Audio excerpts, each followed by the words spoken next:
Thank you. Great way to start the morning. Rebecca Abraxas is our musician today. And Nina Abernathy will be giving us our prayer. And if you would like to pray with her after the service, she would be happy to pray with you. You can also fill out a prayer request on the back of the chairs and put it in the prayer box in the back. And all the chaplains will pray for you. And then it goes to Silent Unity, and they will pray for you for another 30 days. So you will be all prayed up for sure. I'm Lori Smith. I'm the spiritual leader here. And I just want to welcome all of you. It's so nice to see everyone.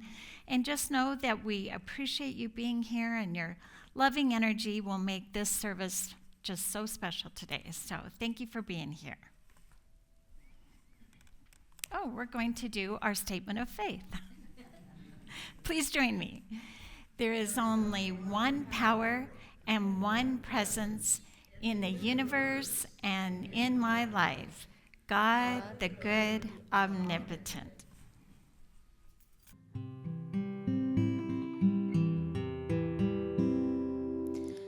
Surely the presence of love is in this place. I can feel the mighty power and its grace.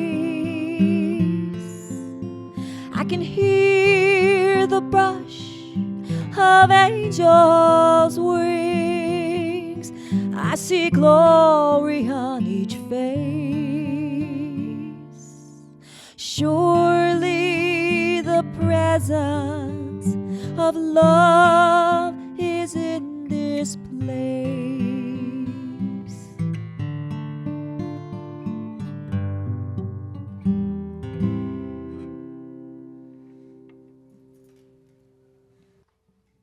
Good morning, everybody. It's good to see everybody here today. I release old beliefs as I grow and evolve. So many things shaped my beliefs over the years. My upbringing, family history, education, friendships, and spiritual life, to name a few. As I go through life, I will have new experiences and meet all kinds of people. I might find old beliefs that once fit me well, fit me no longer. Growing and deepening in spiritual understanding may mean releasing old ways of thinking. But I can do that and no longer serve that with the beliefs that no longer serve me, but I can do that and still honor the person that I was, my background, and my history. Releasing makes room in my mind and opens my heart for the person that I am becoming. Releasing my old beliefs readies me for a future of growth and evolution. Now look, I have released you today from the letters on your hands. See, the whole land is before you. Go wherever you think is good and right to go. And that is Jeremiah chapter 40, verse 4.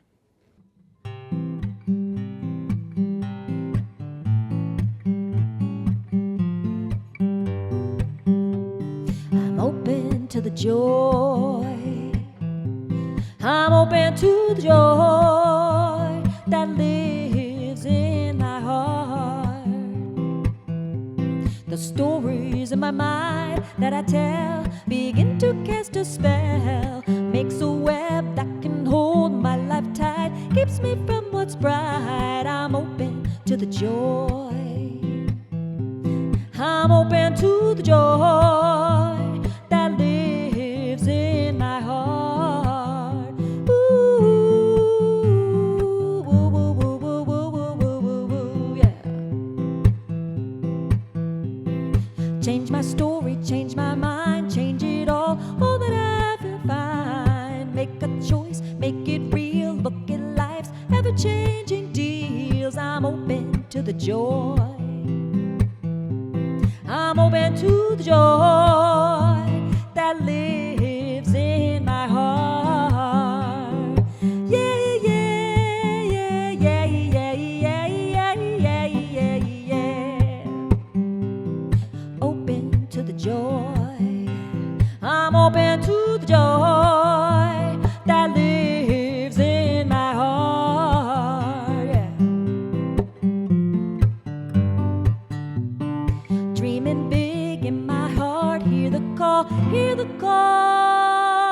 what's gonna be my part. Ooh, open to the joy. I'm open to the joy that lives in my heart. Yeah, yeah, yeah, yeah, yeah, yeah, yeah, yeah, yeah.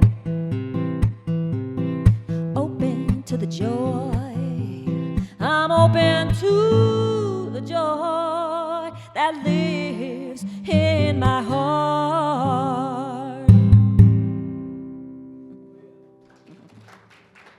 Thank you. Thank you. That's a good way to start off there. The talk, I wanted to tell you just a little bit about a story. It's a blind man that walks into a store, and he has his service dog with him. And so he walks in, but then all of a sudden he starts swinging this dog around, and the shop owner comes in and goes, "What are you doing?" And he said, "I'm just looking around."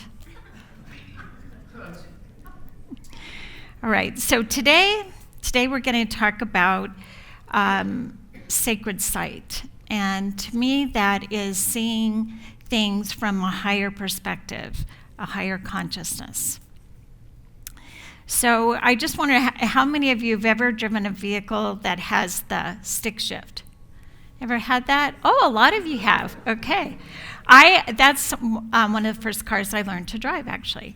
My dad taught me how to do that, how to move the, shift first, second, and third. And I noticed when you don't get it just right, you hear this like terrible grinding sound, right? I was pretty good at that at first, or stalling out the car. But I really wanted to drive it to school.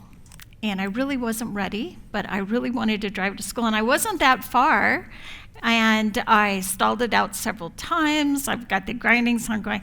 I was just like praying, please, God, let me get to school in one piece. I will do anything, just let me get to school in one piece. I did get there. But my point about that is, when those kinds of things happen, when we're shifting from one place to another place, sometimes it takes practice. I should have practiced. My dad said, please call me when you get there. I want to make sure you get there okay. And it's like, oh yeah, Dad, no problem.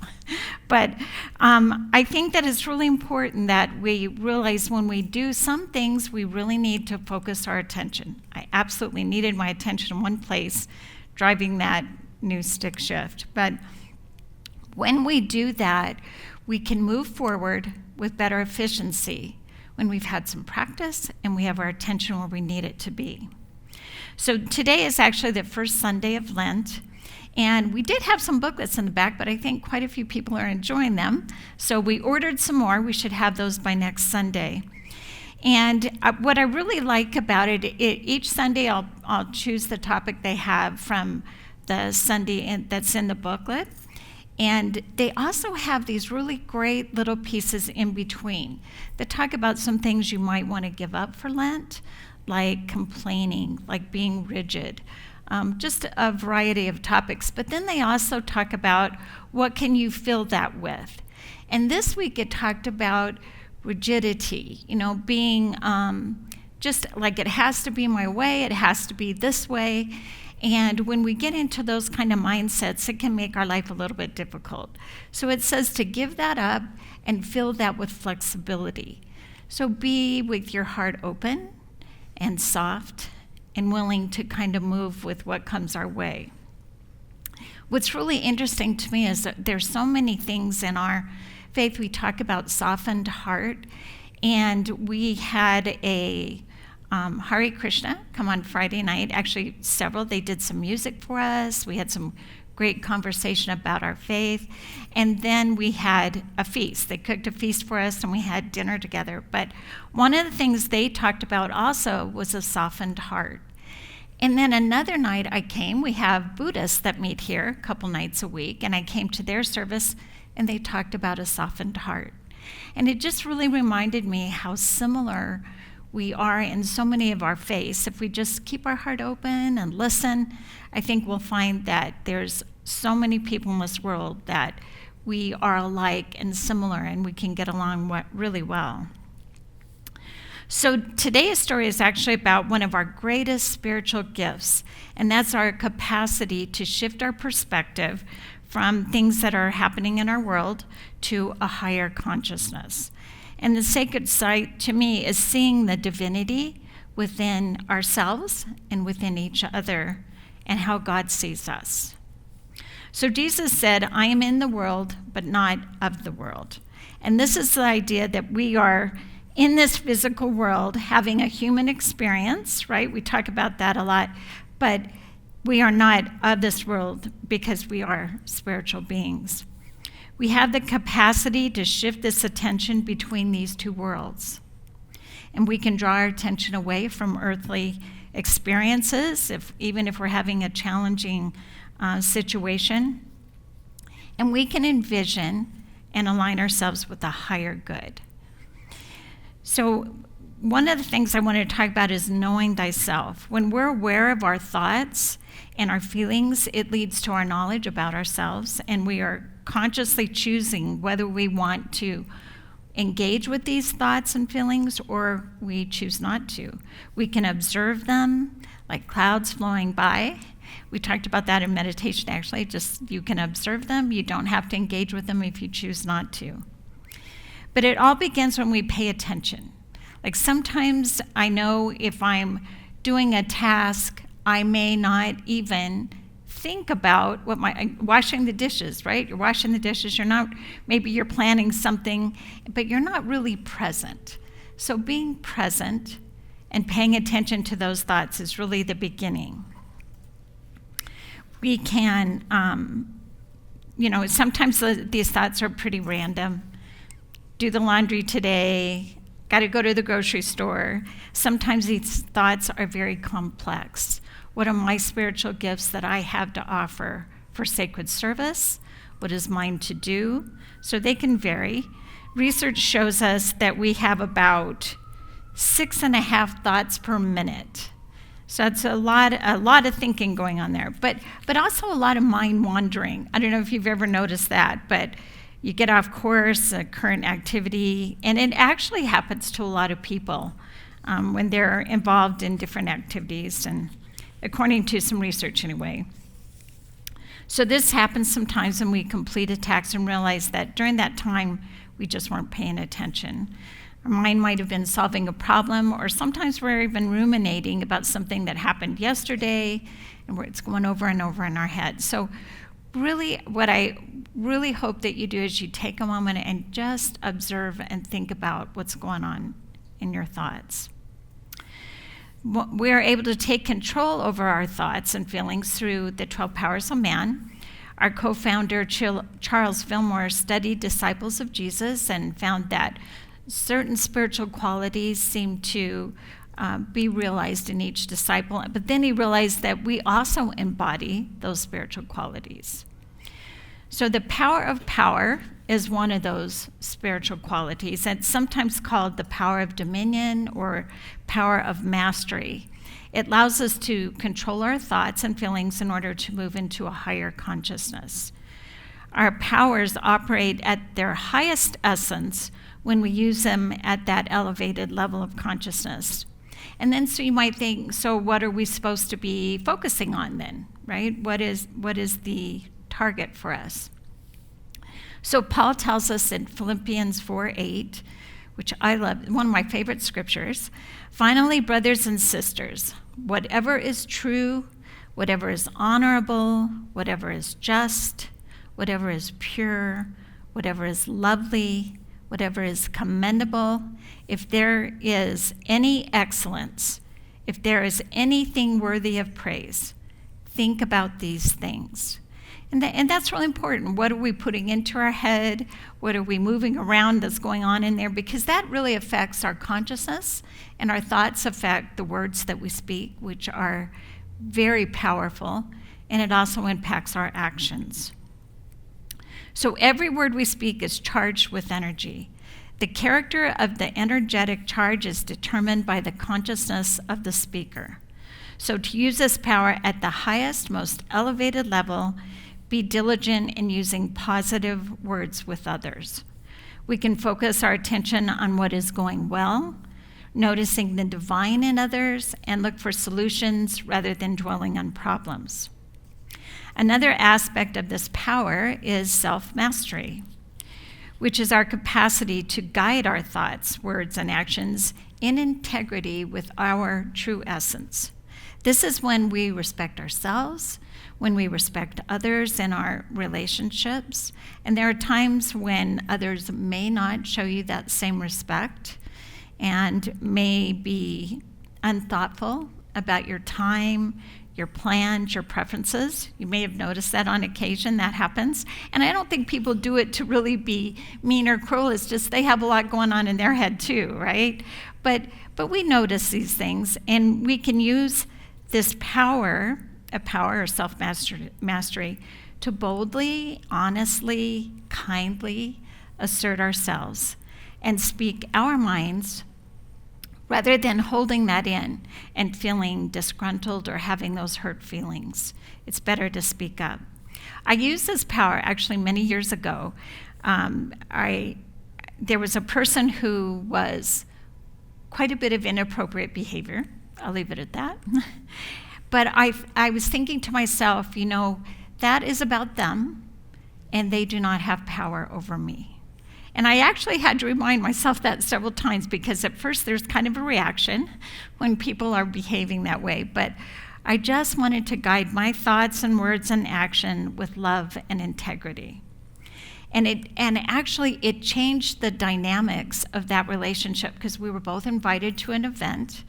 And just my thoughts about this power changed everything about how I felt, how I spoke, and it also changed the outcome of what happened in that relationship at that event. It was actually very positive. So I know that this power is wonderful. It works really well when you feel like you need to speak up and the other person does not have that power over you. So I want to tell you about Sarah McBride. She actually has made history. The Delaware state senator became the first transgender member of Congress. She stated the results are a testament to Delawareans who have demonstrated that they are judging candidates based on their ideas and not on their identities. So I read up about her a little bit, and she said initially she felt alone and that the heart of the country was not big enough to love someone like her. That was based on her perceptions that her government didn't see and respect her, that society wasn't built for someone like her to succeed. But she changed her perspective. She was able to shift that because she saw a little bit of hope when some people she saw advocates, activists, a few courageous elected officials working together to right the wrongs of the past, to address injustice, and to bring people from the shadows and margins of society into a circle of opportunity. So that's when things kind of shifted for her. And she decided that she would go ahead and get into politics. She'd followed politics almost all of her life, even since she was young. Her parents were activists, but she was just afraid to get into that arena. She wrote an autobiography. It's titled Tomorrow Will Be Different. And she was raised Presbyterian. Her pastor stated, the golden rule must be stamped on her heart because she's very focused on treating everyone fairly and with dignity. So I believe it took a lot of courage for her to speak up, to say who she really was to her family, her friends, her community. But she chose to see life from a positive perspective. And she's focused on being the best politician that she can be. There are times when we are disheartened and the plans we had hoped for do not come to fruition. But we need to remember that we are not powerless. We can choose to see the situation through the eyes of spirit. While some people might withdraw and begin to doubt that they are doing what is theirs to do, there was a man by the name of John Hyde that turned to prayer. He was born in 1865. He was born to a father who was a Presbyterian preacher, and his mother was very devoted as well. And John followed in his father's footprints and became a preacher as well. But he had some doubts about his faith. Wasn't quite sure that he felt as strongly maybe as his parents or his community, but even so, he decided to become a missionary, and he moved to India in 1899. He was one of 5 known Christian missionaries in an area with 1 million non-Christians. So you would assume that maybe they'll be able to make some headway in their faith, but he had had some problems with hearing, so it really made it difficult for him to build those relationships. And some people said he wasn't going to be able to be a good missionary. And he wasn't really known for his sermons, but he was known for his prayer. He earned the name of Praying Hyde, or some people called it Praying John Hyde. But he'd had really dismal beginnings as a missionary, and after 9 years of having very few conversions to Christianity, he had a shift in how he was looking at things. And he began to pray with a passion. He was asking God to give him just one soul a day that he could lead to Jesus. But his heart had really shifted during all this time, and he really was very focused on leading people to Jesus. And he would pray daily, sometimes for hours and hours, sometimes all night long. That's how he got his nickname. But it was said that one could not walk past his room without feeling the presence of God. In 1908, he had led over 400 people to know Jesus.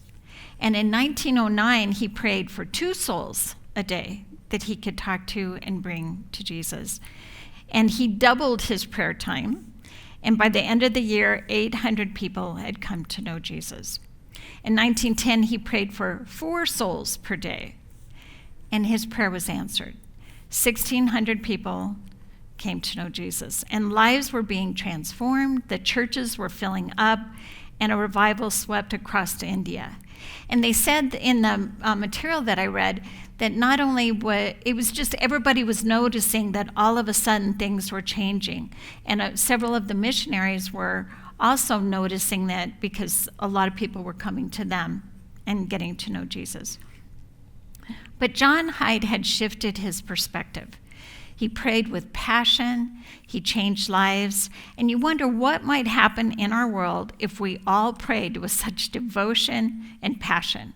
Not that I could pray all day and all night, but you just wonder because we have a deep belief in how prayer changes our lives. And so what if everyone got more involved with that? So we often think of imagination as when we dream something new and it's true, and we can use it that way, definitely. But it's another one of the 12 powers of man, and the power of imagination is so much more than a dream, because we can use it to create a different life for ourselves when we envision our hopes with our passion and with our faith, as we believe in something that is beyond what we actually see in our physical world. Imagination is about the union of the mind and the heart. It's embodying the person within the desired future. So you actually see yourself being in this situation that you're envisioning. And so it's what you are thinking and what you are feeling. Those are both very important. So when I went to Unity Village, I went there a few years ago for a conference. And I met Reverend Sandra Campbell. So I was attending this workshop. It's like 400-something people were in this workshop. And they asked us to pair up and have a particular conversation. So I tapped the lady's shoulder that was sitting in front of me to see if she wanted to pair up. She said, "I grew up in Unity. I don't think I have anything to add to this conversation." It's like, okay, lucky you for sure, right? And then all of a sudden I felt someone tapping my shoulder, and I turned around, and it was Reverend Sandra. And we had the most wonderful conversation. She gave me her card. She said, if there's anything I can ever do to help you, please call me," which I did about a year or two ago, and she was wonderful. But I came to find out that, I didn't know this at the time, but I came to find out she was the executive director of Unity Urban Ministerial Schools, and that's where I'm attending right now. And she was one of 3 graduates from the Unity Urban Ministerial first class program in 2012 and ordained in 2013. But she loves to tell stories. In fact, that's one of her classes that she teaches, telling stories. And she has an interesting story of how she came to be in her position. When she completed her junior year of high school, she got married. She was 4 months pregnant with her first child. She felt that she had disappointed her parents and her teachers and maybe let down some people who had looked up to her. She saw herself as a failure. But at one of her Unity services, she learned about our third Unity principle, which is thoughts held in mind produce after their kind. So when you think about, if you hold on to those thoughts, they're like magnets. They bring things to us. She had not considered how her thoughts about herself being a failure correlated to her current experiences. So she decided to put this principle to a test and imagined herself walking across the stage and receiving a college diploma. It was something that she'd wanted to do for a long time. She held this vision in her mind of what she would be wearing and likely the exciting feelings that she would feel that she had desired all this time, how exciting it would be to finally get that diploma. And this all occurred before she even had the courage to enroll for college. And when she did that, she didn't even have the money to pay the tuition. But her friend showed her how to make a vision board. We've made those a couple times in some of our spirit groups, and you put on there pictures or pictures of yourself or pictures of things that you want to see in your future. And some inspiring words, of course. And then when her daughter was 16 years old, she graduated from an associate degree from college. She went on to graduate with a bachelor's and also a master's with honors. So this Unity principle, thoughts held in mind, produce after their kind, we also call it law of mind action, is so powerful. When we set our mind on something and envision it with the passion we're feeling about this desired outcome. And this happened in our family. Our younger son had put a screensaver on his phone. He wanted to go to Hawaii, wanted to go to Oahu. And so he had it on his phone. His older brother decided they wanted to get married in Oahu. So I was telling him about it. Our family was going to meet there for the wedding. And he said, "I can't believe, look at my phone, look at the picture on my phone." And it was a picture of the beach with the hotel that we were going to stay in. So things like that actually really do happen. And I think that Reverend Sandra had changed her perspective of seeing herself as a failure to seeing herself as a graduate with honors. We can do this with our thoughts. What's even greater is that she's used her personal successes to help others be successful in ministerial school. She was able to envision her life from a higher consciousness and bring it into manifestation. So whenever we are struggling with challenges in our physical world, we can listen to the silence knowing that Spirit, Divine Spirit, God, whatever name you use for our that higher consciousness, is always present with us. And even while Jesus was on the cross, he was able to see beyond that to a resurrection. So as we prepare our hearts for Easter, we realize that this is our resurrection story as well. We release regrets and disappointments, trying to control whatever is, to make room for the Christ light within us to shine, just like Sarah McBride, John Hyde, and Reverend Sandra. We want to follow Jesus' example, not to ignore what is, but to center ourselves in Divine Spirit and see the situation from a higher perspective. So today we've talked about several spiritual tools that you could actually use to change and shift things in your heart, in your life. And I recognize that sometimes those things take time. And so in the very moment, in this present moment, I hope that you take this time to think that you can still raise your consciousness. You can still enjoy this moment. You can still have a beautiful day. So I want to read to you from the secret book of John. John has a vision of Jesus who is describing divine spirit. John records a mystical description of the indescribable one. The one rules all. Nothing has authority over it. It is the God. It is Father of everything, Holy One, the invisible one over everything. It is uncontaminated, pure light. No eye can bear to look within. The one is the invisible spirit. It is not right to think of it as a God or as like God. It is more than just God. It is absolutely complete and so needs nothing. It is utterly perfect. Light. Light producing light. Life producing life. So I'd just like you to take this vision into a time of meditation. So just relax in your chair. Take in a few deep breaths. Rest your eyes if that's comfortable for you. And move your awareness into your breath and your body.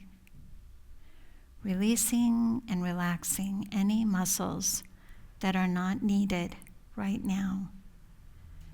Just make adjustments to be as comfortable as possible. Feel a sense of expansion with each breath. Tuning into the weight of gravity and feel yourself anchored here in this moment. Begin to turn your awareness inwards to that sacred space within, to the power and the presence of Divine Spirit. Divine love gives us peace and flows in, through, and as you. Allow yourself to listen and take in the following affirmations. Inviting yourself to experience compassion and gratitude for your most highest good. Being open, willing, ready to know them as your truth. You are made of love, pure loving consciousness. The creator of all that is not separate from you. We relax into love for ourselves, our families, and our community. You are a miracle. You know this. You know you are much more than just this physical form in this physical lifetime. Allow yourself to experience a sense of awe and wonder as you appreciate who you are and what you are capable of being and doing. Tune into that knowing. As we move into the silence, breathe in deeply and exhaling with a sigh whenever it feels good to you.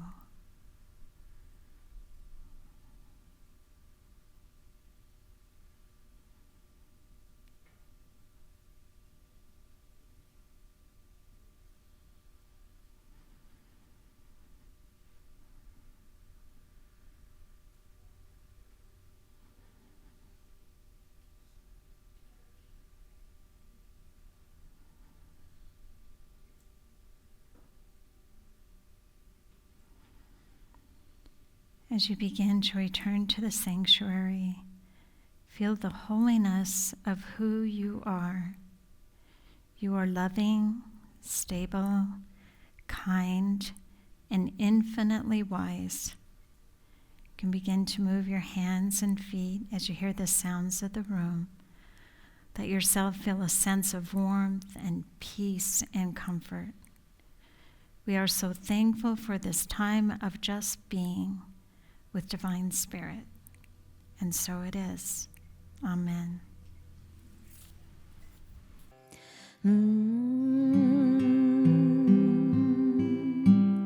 Hallelujah, hallelujah, hallelujah, hallelujah. We are one now, we are one now, we are one now, we are one.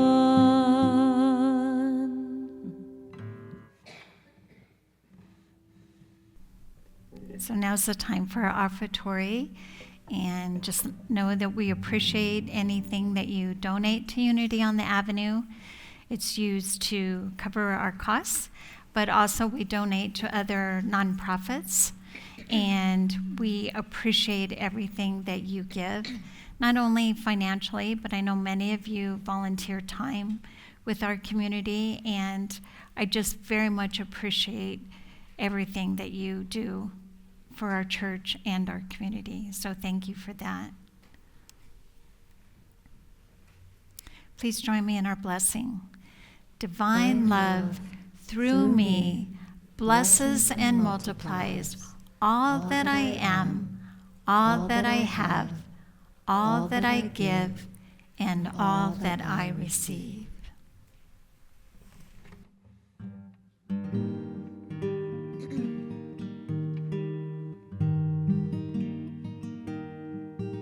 And there's nothing left to do, and all I want is the truth. When my mind has nothing more to say, and the words become a blur, there's a little pulse inside that won't let my spirit hide. There's something I know, like a forgotten dream, and it's there for me to believe. I believe in you, I believe in me, I believe in love.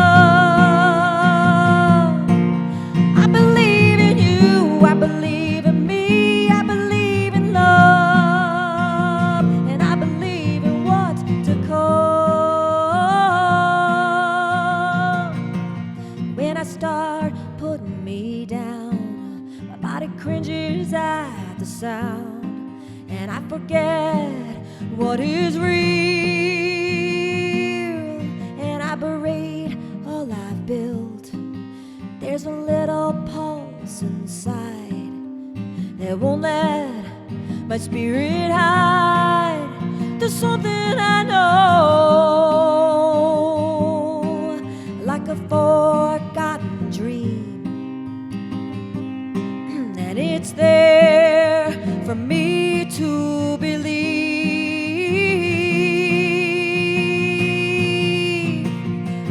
I'm not scared anymore, I'm not looking back again. I'm gonna live for my soul, and I am home.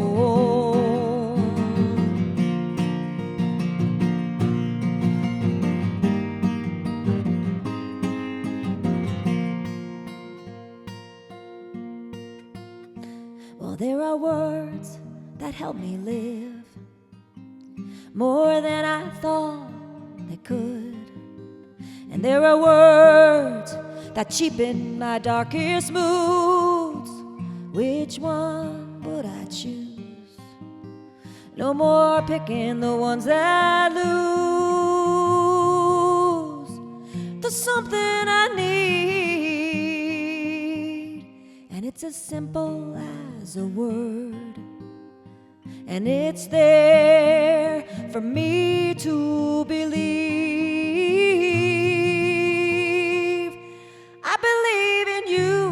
I believe in me, I believe in love. I believe in you, I believe in me, I believe in love.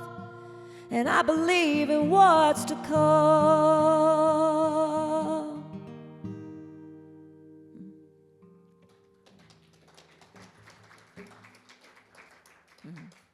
So please join us for our prayer for protection. The light of God surrounds us. I am that light. The love of God enfolds us. I am that love. The power of God protects us. I am that power. The presence of God watches over us. I am that presence. Wherever we are, God is, and all is well.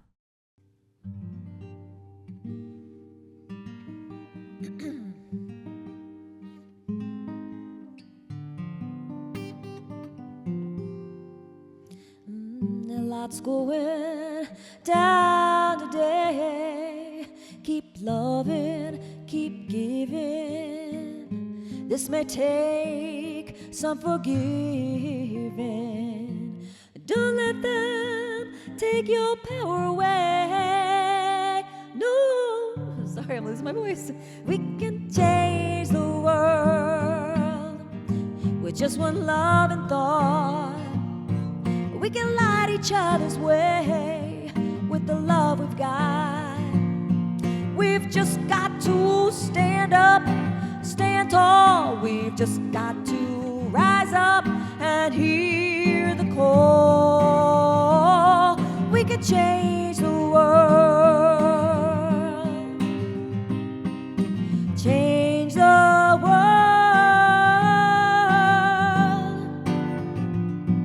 When it all seems lost, keep loving, keep giving, keep getting up when you're down. Do the right thing when no one's around. We can change the world with just one loving thought. We can light each other's way with the love we've got. We've just got to stand up, stand tall. We've just got to rise up and hear the call. We can change the world, change the world.